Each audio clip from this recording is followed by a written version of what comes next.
ಅಡುಗೆ ಮನೆಗೆ ಸುಸ್ವಾಗತ. ನಾನು ಶೀಲಾ ಶ್ರೀನಿವಾಸ್. ಇವತ್ತು ವಿಶೇಷ ಅಡುಗೆ ನಾನು ಮಾಡ್ತಾ ಇರೋದು ಉತ್ತರ ಕರ್ನಾಟಕದ ದೇಸಿ ಚಟ್ನಿ. ಮೊದಲಿಗೆ ಒಂದು ಕುಕ್ಕರ್ ಇಟ್ಕೊಂಡಿದ್ದೀನಿ. ಇದಕ್ಕೆ ಒಂದು ಬೌಲ್ ಹಸಿ ತೊಗರಿಕಾಳು ಹಾಕ್ತಾಯಿದ್ದೀನಿ. ತೊಗರಿಕಾಳಾದರೂ ಹಾಕೋಬೋದು, ಇಲ್ಲ ಅಂದರೆ ತೊಗರಿ ಬೇಳೆನಾದರೂ ಹಾಕ್ಬೋದು. ಹಸಿ ಕಾಳು ಸೀಸನ್ ಇರೋದ್ರಿಂದ ನಾನು ಹಸಿ ಕಾಳು ತೊಗೊಂಡಿದ್ದೀನಿ. ಇದಕ್ಕೊಂದು ಲೋಟ ನೀರು ಹಾಕ್ತಾಯಿದ್ದೀನಿ. ಒಂದು ಸ್ವಲ್ಪ ಉಪ್ಪು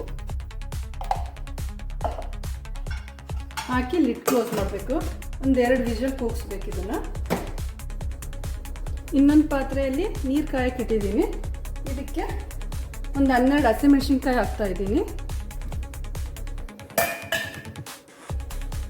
4 ಟೊಮೊಟೊ ಹಾಕ್ತೀನಿ. ಬೆಳ್ಳುಳ್ಳಿ, ಇದಕ್ಕೊಂದು ಸ್ವಲ್ಪ ಉಪ್ಪು, ಒಂದು ಸ್ವಲ್ಪ ಜೀರಿಗೆ. ಇದನ್ನು ಎಲ್ಲ ಚೆನ್ನಾಗಿ ಬೇಯಿಸ್ಕೋಬೇಕು. ಇದನ್ನು ಬೇಯಕ್ಕೆ ಏನಿಲ್ಲ ಅಂದರೆ ಒಂದು 15 ನಿಮಿಷ ಬೇಕಾಗುತ್ತೆ. ಇದೆಲ್ಲ ಚೆನ್ನಾಗಿ ಕುದೀತಾ ಇದೆ. ಇದು ಬೆಂದಿದೆ ಇಲ್ಲ ಅಂತ ಚೆಕ್ ಮಾಡೋಣ. ಮೆಣಸಿನ್ಕಾಯಿ ಎಲ್ಲ ಚೆನ್ನಾಗಿ ಬೆಂದಿದೆ. ಸ್ಟವ್ ಆಫ್ ಮಾಡಿಕೊಂಡು ಇದು ಸ್ವಲ್ಪ ತಣ್ಣಗಾಕಿ ಬಿಡಬೇಕು. ಈಗ ಪ್ರೆಷರ್ ಇಳಿದಿದೆ. ಕುಕ್ಕರ್ ತೆಗಿತಿದ್ದೀನಿ. ನೋಡಿ, ಇದನ್ನು ಸಹಿತ ಬೆಂದಿದ್ದೇವೆ. ಈಗ ಒಂದು ಮಿಕ್ಸರ್ ಜಾರಿಗೆ ಮೆಣಸಿನ್ಕಾಯಿ, ಬೆಳ್ಳುಳ್ಳಿ, ಜೀರಿಗೆನ ಮಿಕ್ಸಿ ಮಾಡ್ಕೋಬೇಕು. ಇದನ್ನು ತರಿಯಾಗಿ ರುಬ್ಕೊಂಡಿದ್ದೀನಿ. ಒಗ್ಗರಣೆ ಹಾಕ್ತಿದ್ದೀನಿ. ಇದಕ್ಕೆ ಸ್ವಲ್ಪ ಎಣ್ಣೆ ಹಾಕ್ಕೋಬೇಕು. ಎಣ್ಣೆ ಕಾದಿದೆ.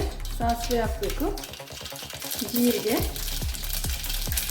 ಬೆಳ್ಳುಳ್ಳಿ, 2 ಒಣ ಮೆಣಸಿನ್ಕಾಯಿ,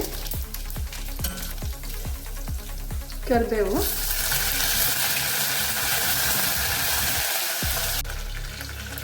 ಈರುಳ್ಳಿ ಎಲ್ಲ ಚೆನ್ನಾಗಿ ಬಾಡಿಸ್ಕೋಬೇಕು. ಈರುಳ್ಳಿ ಎಲ್ಲ ಫ್ರೈ ಆದಮೇಲೆ ರುಬ್ಕೊಂಡಿರೋದನ್ನ ಹಾಕ್ತಾಯಿದ್ದೀನಿ.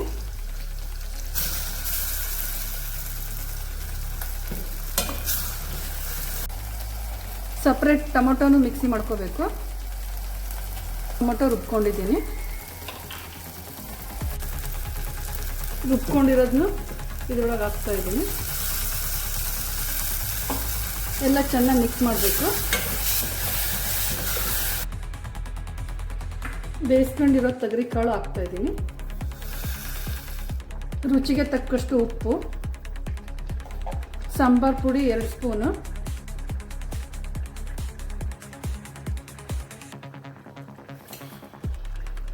ಎಲ್ಲ ಚೆನ್ನಾಗಿ ಕಲಸಿ ಒಂದು 10 ನಿಮಿಷ ಬಿಡಬೇಕು. ಇದಕ್ಕೆ ಸ್ವಲ್ಪ ಹುಣಸೆ ರಸ ಮತ್ತು ಒಂದು ಸ್ವಲ್ಪ ಬೆಲ್ಲ ಹಾಕಿ ಕಲಸಿ ಒಂದು 5 ನಿಮಿಷ.